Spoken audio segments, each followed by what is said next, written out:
વચ્ચે ખોલે ઘણા તોફાનિયા પાછા એક બંધ રાખે ભૂમંડળના બધી નદીઓ બધા નદ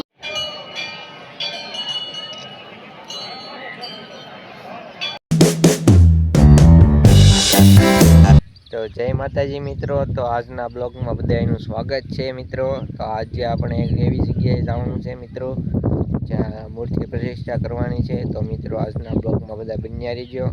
તો હાલો આપણે જઈએ એ બાજુ। તો આપણે હવે ગાડી લઈને નીકળી ગયા છીએ, તમે જુઓ।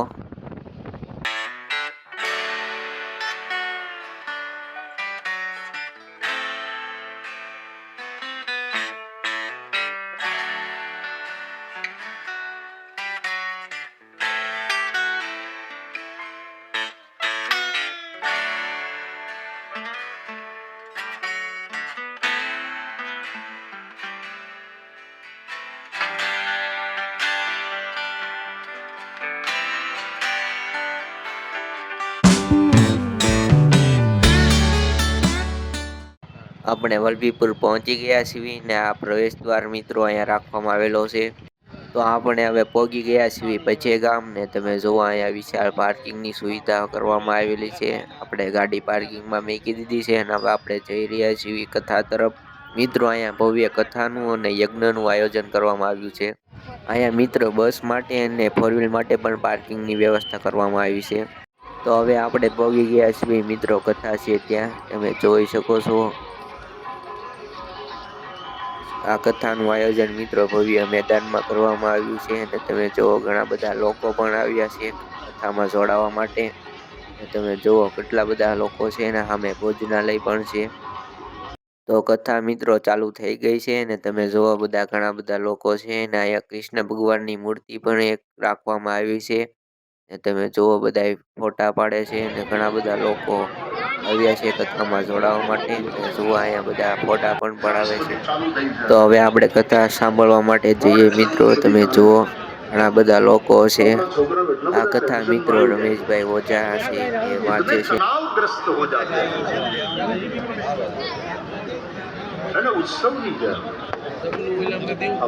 છોકરાઓ આંખ બંધ કરે નાના નાના પાછા વચ્ચે ખોલે ઘણા તોફાનિયા પાછા એક બંધ રાખે ને એક ખોલે અને એ રીતે પ્રાર્થના કરે પણ એકદમ ટેન્શન લેસ।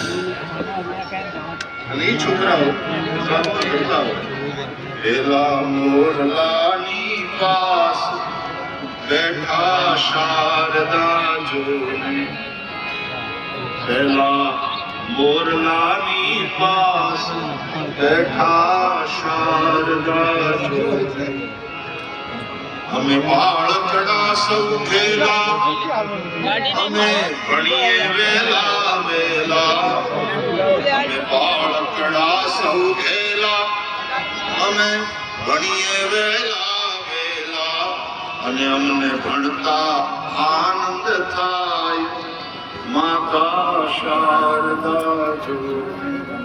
હવે આપણે આગળની તરફ એની સાથે બેસીએ અમને ચા પાડે એ કઈ પૂછે તો અમે એને શાસ્ત્રોની વાત કહીએ અને એની પાસેથી અમે શસ્ત્રોની વાત સમજીએ કે એક એક કેટેગરીના વેપન કેવી રીતે કામ કરે। પછી ઘણી વાર ઈવડા લઈ જાય આપણા જવાનો ઉપર ટાવર ઉપર લઈ જાય, ત્યાંથી પાડોશમાં આમ તો પાડોશીના ફળિયામાં બહુ નજર રાખવી સારું નહીં પણ ઈવડા ત્યાં લઈ જઈને દેખાડ્યા પછી દૂરબીન આપી એનાથી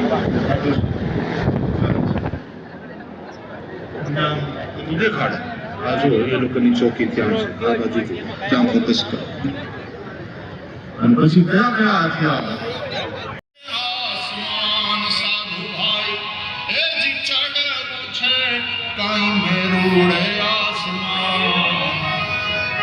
પણ એમાં આડા ને અવળા રે એમાં વાંક ઘણા, આડા ને અવળા રે એમાં વાંક ઘણા। ત્રિપાદ ઉદય પુરુષ આ પરમાત્મા એના 3 ચરણ ઉપર છે। ક્યાં? અમૃતમ દિવી, એ અમૃત લોકમાં છે। અહીંયા આ મર્ત્યલોકમાં આ સૃષ્ટિમાં भगवान एक चरण है। तो ये जो कुछ भी तुम देखते हो इंक्लूडिंग सूरज और चांद सबका नाश है। एक ना एक दिवस आ બધું જ ખતમ થશે, કારણ કે આ મૃત્યુને પ્રાપ્ત થનારો એવું અસ્તિત્વ છે।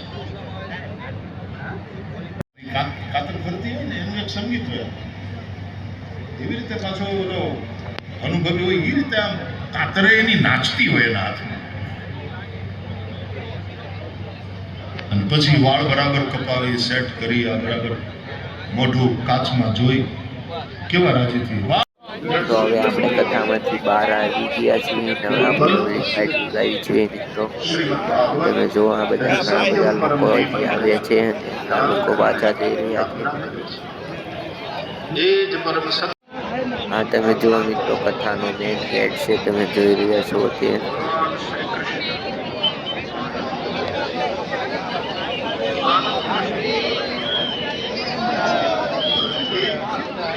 આ મિત્રો ભોજનાલય છે, તમે જોઈ રહ્યા છો મિત્રો। વિશાળ ભોજનાલય પણની વ્યવસ્થા કરવામાં આવી છે લઈને પ્રસાદી માટે, અને તમે જુઓ ઘણા બધા લોકો।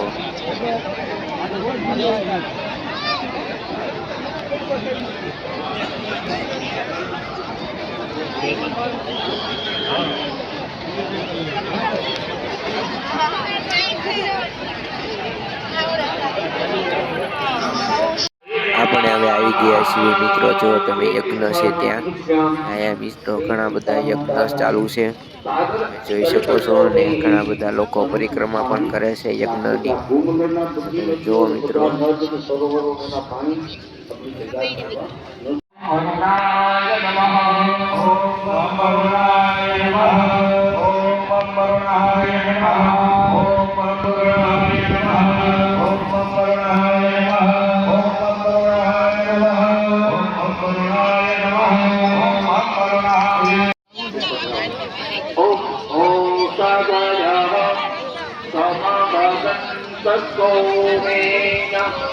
હવે આપણે આવી ગયા છીએ મુરલીધર દાદાના મંદિરે, તમે જોઈ રહ્યા છો મિત્રો સામે મુરલીધર દાદાનું મંદિર બની રહ્યું છે, અને ત્યાં ટૂંક સમયમાં મૂર્તિ પ્રતિષ્ઠા પણ કરવામાં આવશે।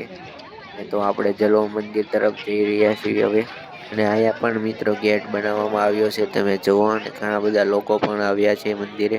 તો હવે આપણે પહોંચી ગયા છીએ મંદિરે, અને તમે જુઓ મિત્રો આ દ્વારકા જેવું જ મંદિર બની રહ્યું છે।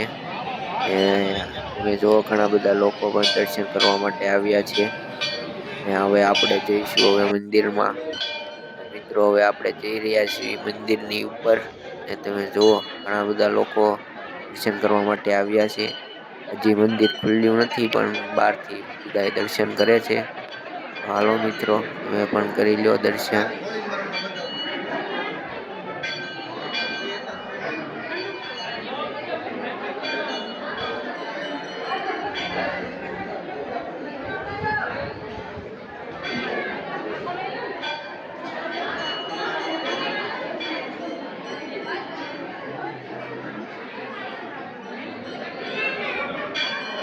તો મિત્રો તમને આ મંદિર કેવું લાગ્યું એ કોમેન્ટમાં જણાવજો। મિત્રો તમે જો વ્યવસ્થિત મસ્ત મંદિર બની રહ્યું છે। તો હવે આપણે દર્શન કરી લીધા છે મંદિરમાં, અને હવે આપણે જઈ રહ્યા છીએ આપણે હવે આવી ગયા છીએ નીચે, અને તમે જુઓ મિત્રો નીચે પણ મંદિર બનાવવામાં આવ્યું છે, તમે જુઓ। આપણે અંદર જઈ રહ્યા છીએ, ઘણા બધા લોકો દર્શન કરીને જઈ રહ્યા છે, અને ઘણા લોકો દર્શન કરવા આવે છે, તમે જુઓ મિત્રો। અંદર પણ નીચે મંદિર બનાવવામાં આવ્યું છે, હાલો હું તમને એના દર્શન કરાવું।